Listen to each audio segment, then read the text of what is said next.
جھوٹ بولنا اور لوگوں کے درمیان میں صلح کرانے کے لیے جھوٹ بولنا، تو یہ تین ایسی جگہیں ہیں جہاں پر جھوٹ بولنا ٹھیک ہے۔ مسئلہ نمبر 1، 3 صورتوں میں جھوٹ بولنا جائز ہے، 3 صورتوں میں۔ اب یہ مسائل 3 صورتوں میں جھوٹ بولنا جائز ہے، یعنی اس میں گناہ نہیں ہے۔ پہلا کیا ہے؟ 1، جنگ کی صورت میں یہاں اپنے مقابل کو دھوکہ دینا جائز ہے۔ اسی طرح جب ظالم ظلم کرنا چاہتا ہو اس کے ظلم سے بچنے کے لیے بھی جھوٹ بولنا جائز ہے۔ یعنی کوئی آپ پر زیادتی کر رہا ہے، بلا وجہ آپ کو ستا رہا ہے، تو اب اس کے ظلم سے بچنے کے لیے آپ جھوٹ بول سکتے ہیں۔ دوسری صورت یہ ہے کہ 2 مسلمانوں میں اختلاف ہے، یعنی 2 مسلمانوں میں جھگڑا چل رہا ہے اور یہ ان دونوں میں صلح کرانا چاہتا ہے یا دونوں کو ملانا چاہتا ہے۔ مثلا ایک کے سامنے یہ کہہ دے کہ وہ تمہیں اچھا جانتا ہے، یعنی وہ تمہیں اچھا جانتا ہے، تمہاری تعریف کرتا تھا، یا اس نے تمہیں سلام کہلا بھیجا ہے، اور دوسرے کے پاس بھی اسی قسم کی باتیں کرے تاکہ دونوں میں عداوت کم ہو جائے اور صلح ہو جائے۔ یعنی اگر 2 لوگوں کے درمیان لڑائی چل رہی ہے تو اب اس کو بھڑکاؤ نہیں، بلکہ اگرچہ وہ تمہاری تعریف نہیں کیے لیکن پھر بھی کہو اس سے یار وہ تو تمہاری بڑی تعریف کرتا ہے، یا ایسی باتیں اس سے بتاؤ کہ جس سے وہ پگھل جائے، اور اسی طریقے سے اس سے کہو تاکہ ان دونوں کے دل موم ہو جائیں اور موقع پڑنے پر دونوں ملاقات کر لیں۔ تیسری صورت یہ کہ بیوی کو خوش کرنے کے لیے کوئی بات خلاف واقع کہہ سکتا ہے وہ، سمجھ رہے ہو نا؟ یہ تو بہت بڑی بات ہے اور بڑی اچھی بات ہے، لوگوں کو اکثر و بیشتر اس کا سامنا کرنا پڑتا ہے، سمجھ رہے؟ اب دیکھو یہاں بیوی کی کتنی اہمیت ہے ہماری شریعت میں، اور اس کی خوشی کی کتنی اہمیت ہے، تو بیوی کو خوش کرنے کے لیے جھوٹ بولنا جائز ہے، یعنی اس میں گناہ نہیں ہے۔ مثال کے طور پر اچھی نہیں لگ رہی ہے، اس کو آپ افسرا کہہ سکتے ہیں، مہجبی کہہ سکتے ہیں، یہ ساری صورتیں، کیونکہ لڑکیاں تھوڑی کم عقل ہوتی ہیں نا، ان کی تھوڑی سی تعریف کر دو پھول کے لٹو ہو جائیں گی، تو اس سے جھگڑا ختم ہو جائے گا۔ تو جھگڑا وغیرہ ختم کرنے کے لیے ایسا کرنا جائز ہے، لیکن آپ لوگ سمجھ جائیے گا کہ جھوٹ بول رہا ہے بندہ، تو زیادہ پھولیے گا مت۔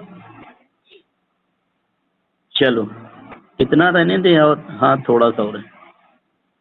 مسئلہ نمبر 2، توریہ۔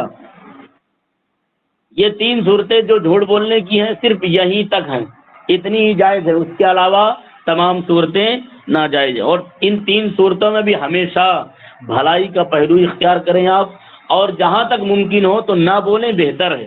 اب بیوی سے جھوٹ بولنا جائز ہے تو اس کا یہ مطلب نہیں ہر وقت بولتے رہو، جب ہر وقت بولتے رہو گے تو عادت پڑ جائے گی، پھر دوسری جگہ جھوٹ بولنے لگو گے۔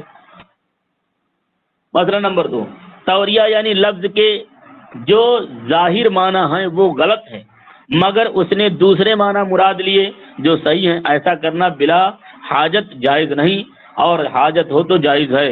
توریہ کی مثال یہ ہے کہ تم نے کسی کو کھانے کے لیے بلایا، وہ کہتا ہے میں نے کھانا کھا لیا، اس کے ظاہر معنی یہ ہے کہ اس وقت کھا لیا ہے، مگر وہ یہ مراد لیتا ہے کہ کل کھایا ہے، یہ بھی جھوٹ میں داخل ہے۔ احیاء حق کے لیے توریہ جائز ہے، مثلا شفیع کو رات میں جائیداد مشروعہ کی بیع کا علم ہوا اور اس وقت لوگوں کو گواہ نہ بنا سکتا ہو تو صبح کو گواہوں کے سامنے یہ کہہ سکتا ہے کہ مجھے بیع کا اس وقت علم ہوا۔ دوسری مثال یہ ہے کہ لڑکی کو رات کو حیض آیا اور اس نے خیار بلوغ کے طور پر اپنے نفس کو اختیار کیا مگر گواہ کوئی نہیں ہے، تو صبح کو لوگوں کے سامنے یہ کہہ سکتی ہے کہ میں نے اس وقت خون دیکھا۔ مسئلہ نمبر 4، جس اچھے مقصد کو سچ بول کر بھی حاصل کیا جا سکتا ہو اور جھوٹ بول کر بھی حاصل کر سکتا ہو، اس کے حاصل کرنے کے لیے جھوٹ بولنا حرام ہے، اور اگر جھوٹ سے حاصل کر سکتا ہو سچ بولنے میں حاصل نہ ہو سکتا ہو تو بعض صورتوں میں جھوٹ بھی مباح ہے، بلکہ بعض صورتوں میں واجب ہے۔ جیسے کسی بے گناہ پر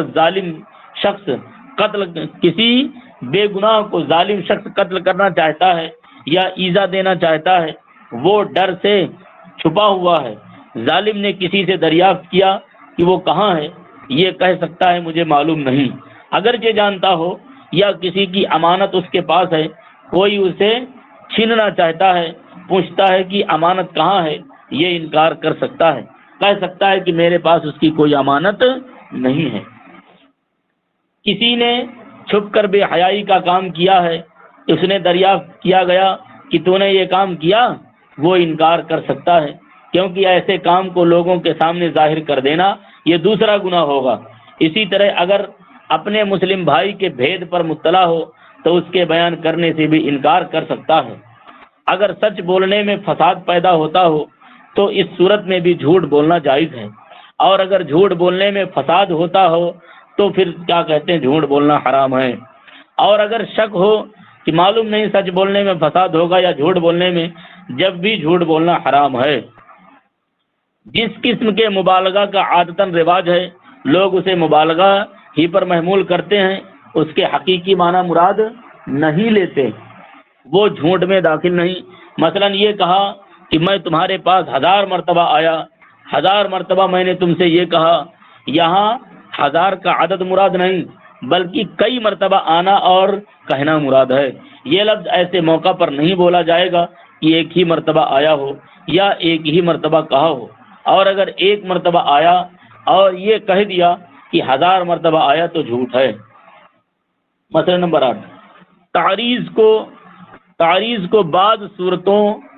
تعریض کی بعض صورتیں جن میں لوگوں کا دل خوش کرنا اور مجاز مقصود ہو جائز ہے، جیسا کہ حدیث میں فرمایا جنت میں بڑھیا نہیں جائے گی، یا میں تجھے اونٹنی کے بچے پر سوار کروں گا وغیرہ، یہ حدیث کے الفاظ ہیں۔